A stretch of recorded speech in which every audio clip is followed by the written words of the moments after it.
بسم اللہ الرحمن الرحیم۔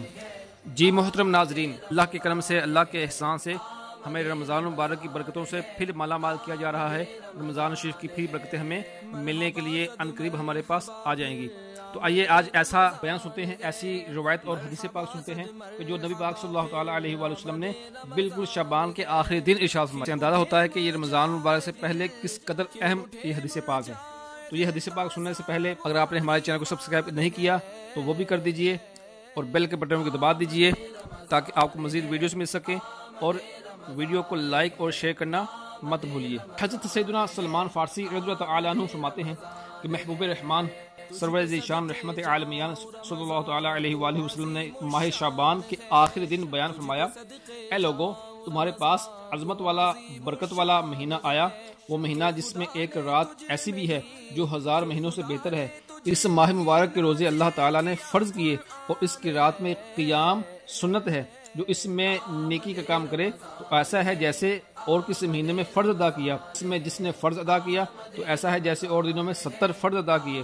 یہ مہینہ صبر کا ہے، صبر کا ثواب جنت ہے، اور یہ مہینہ مواسات یعنی غم خواری اور بھلائی کا ہے، اور اس مہینے میں مومن کا رزق بڑھایا جاتا ہے۔ جو اس میں روزہ دار کو افطار کرائے اس کے گناہوں کے لیے مغفرت اور اس کے گردن آگ سے آزاد کر دی جائے گی، اور اس افطار کرانے والے کو ویسا ہی ثواب ملے گا جیسا روزہ رکھنے والے کو ملے گا، بغیر اس کے کہ اس کے اجر میں کچھ کمی ہو۔ ہم نے عرض کی، یا رسول اللہ صلی اللہ علیہ وسلم، ہم میں سے ہر شخص وہ چیز نہیں پاتا جس سے وہ روزہ افطار کروائے؟ تو سرکار صلی اللہ تعالیٰ علیہ وآلہ وسلم نے ارشاد فرمایا، اللہ تعالیٰ یہ ثواب تو اس شخص کو دے گا جو ایک گھونٹ دودھ یا ایک کھجور یا ایک گھونٹ پانی سے روزہ افطار کروائے، اور جس نے روزہ دار کو پیٹ بھر کر کھلایا اس کو اللہ تعالیٰ میرے حوض سے پلائے گا کہ کبھی پیاسا نہ ہوگا یہاں تک کہ جنت میں داخل ہو جائے۔ یہ وہ مہینہ ہے کہ اس کا اول یعنی ابتدائی 10 دن رحمت، اور اس کے درمیانی 10 دن مغفرت، اور اس کے آخری 10 دن جہنم سے آزادی ہے۔ جو اپنے غلام پر اس مہینے میں تخفیف کرے یعنی اسے کام کم لے تو اللہ تعالیٰ اسے بخش دے گا اور جہنم سے آزاد فرمائے گا۔ اس مہینے میں 4 باتوں کی کثرت کرو، ان میں سے 2 ایسی ہیں جن کے ذریعے تم اپنے رب کو راضی کرو گے، اور بقیہ 2 سے تمہیں بے نیازی نہیں۔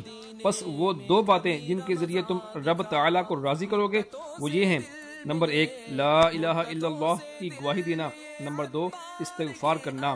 جبکہ وہ 2 باتیں جن سے تمہیں بے نیازی نہیں وہ یہ ہیں، اللہ تعالیٰ سے جنت مانگنا، اور نمبر 2 جہنم سے اللہ تعالیٰ کی پناہ طلب کرنا۔ حضرین محترم، اس میں اللہ تعالیٰ کو راضی کرنے والا ایک کام استغفار کہا گیا تھا۔ استغفار کا مطلب ہے استغفر اللہ۔ استغفر اللہ پڑھیں گے تو یہ استغفار ہی ہے۔ خالی استغفار پڑھنے کے بجائے یوں کہنا چاہیے استغفر اللہ۔ اللہ تعالیٰ ہمیں اس پر عمل کرنے اور دوسروں تک پہنچانے کی توفیق عطا فرمائے۔ خوب رمضان المبارک میں عبادتیں کیجیے، اللہ تعالیٰ کو راضی کرنے والے کام کیجیے، اور میرے لیے بھی خصوصی دعا کیجیے۔ بہت بہت شکریہ۔